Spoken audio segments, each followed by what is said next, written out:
نحمده ونصلي ونسلم على أعوذ بالله من الشيطان الرجيم بسم الله الرحمن الرحيم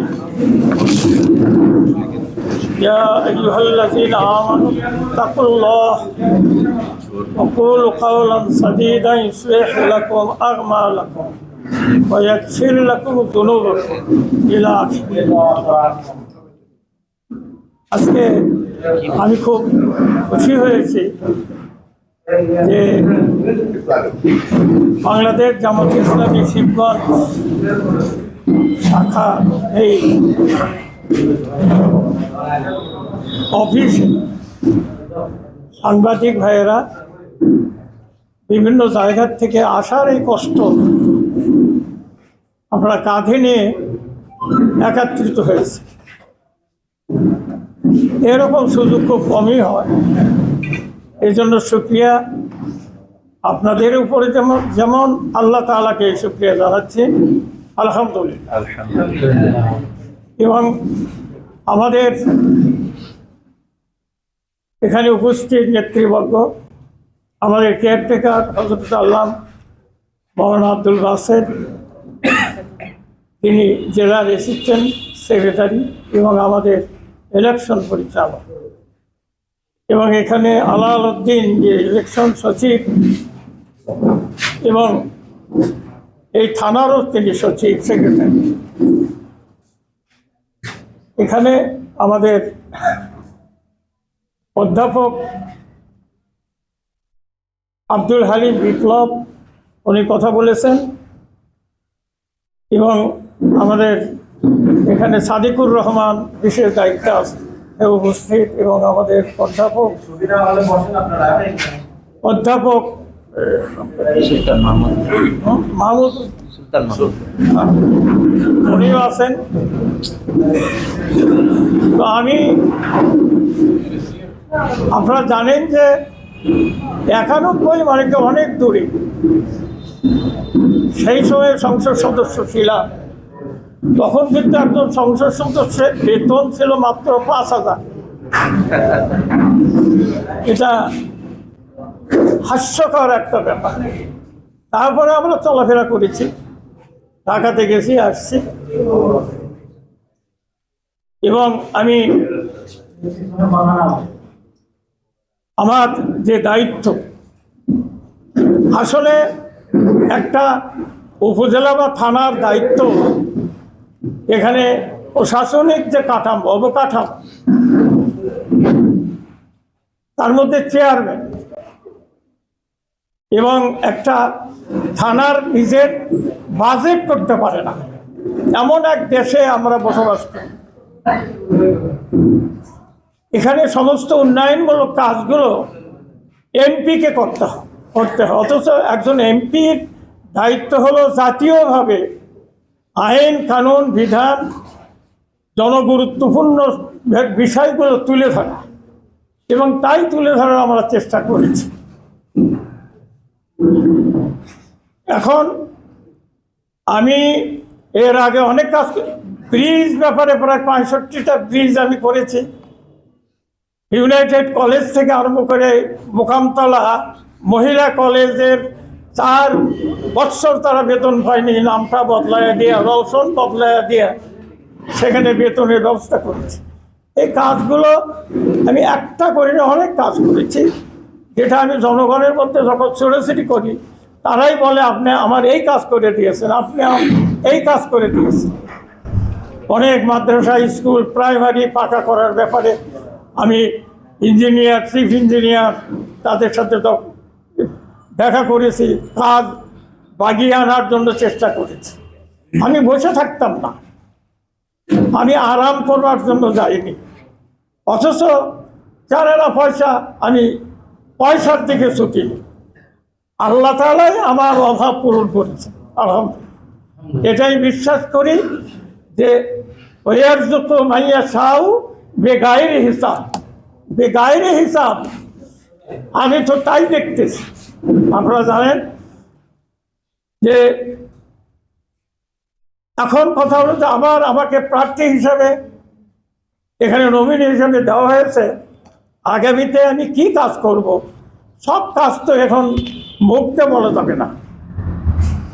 এর মধ্যে আমাদের অনেক সংস্কার করতে হবে, রাস্তা সংস্কার, রাস্তা উন্নয়ন, যেগুলো আপনারা যখন কোনো এলাকা কোনো সংকটে যান তখন এই যে বিভিন্ন ইউনিয়নের যে রাস্তাগুলো সেগুলো কিন্তু এখনো পাকা হয় নাই, এখনো কমপ্লিট হয় নাই।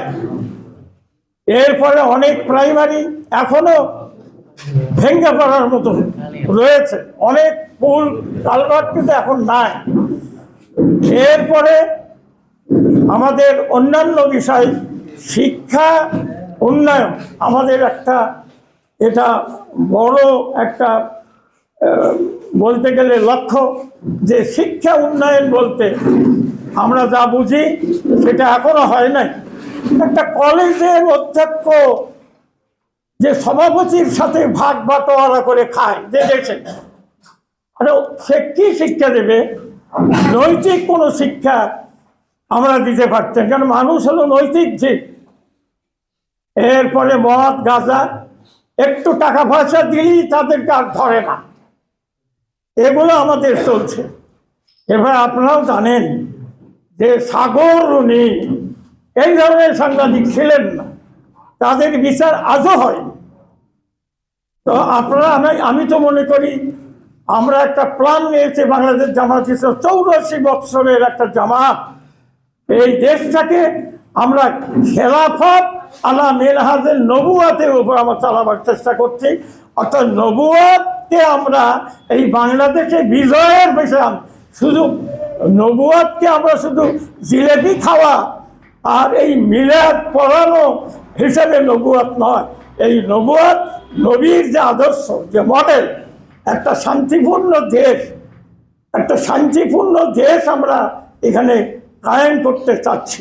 এই জন্য আল্লাহ রাব্বুল আপনারা বেড়ে এই কথাগুলো মনে হয় আমরা যা লক্ষ্য উদ্দেশ্য সেটা আপনারা ফুটে তুলবেন, যে আমাদেরকে কেউ কিনে নিতে পারেন।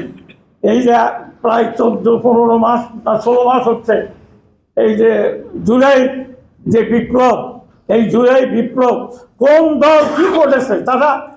যারা অন্যায় করেছে, এখনো যারা ভাগ বাটোয়ারা করে খাচ্ছে, তারা কি এই দেশের কোনো উপকার করতে পারবে? তার তো ব্যক্তি উপকার করবে, তার গোষ্ঠীর উপকার করবে। আমরা কি তা করেছি?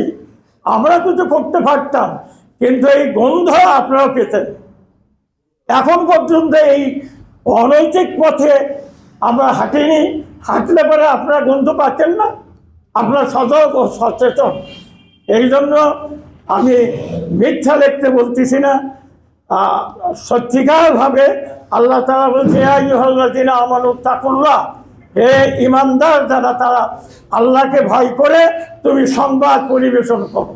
কারণ ওয়াকুলু কাওলান সাদীদা, সঠিক কথা বলো, তাহলে আল্লাহ তাআলা তোমার হৃদয়, তোমার মন এবং তোমার কার্যাবলীকে সংশোধন করে দেবে, আলহামদুলিল্লাহ।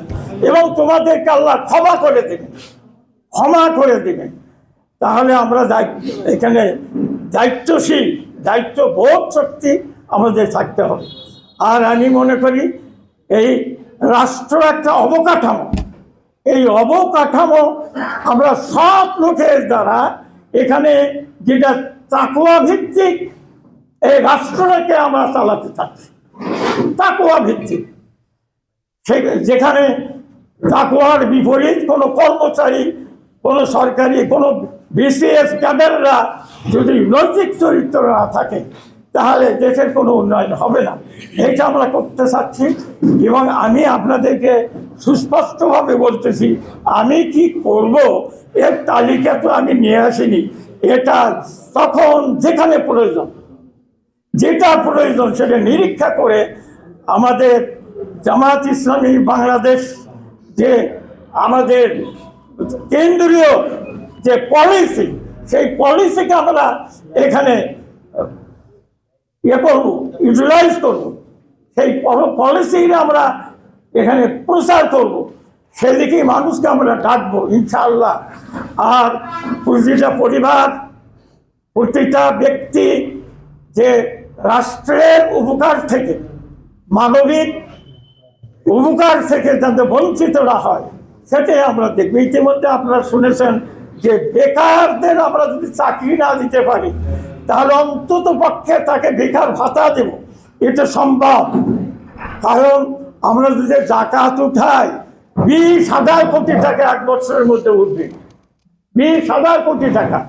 আমি মনে করি আপনারাও আমাদের এই সন্তান, আপনারা যে কষ্ট করে চলে যে পয়সা, এটা খুব ন্যূনতম। এরপরে সাংবাদিকতার সাথে সাথে আপনাদেরকে চাকরি বাকরিও করতে হয়, ব্যবসাও করতে হয়। এটা 500 আপনাদের কিছু করতেই হয়।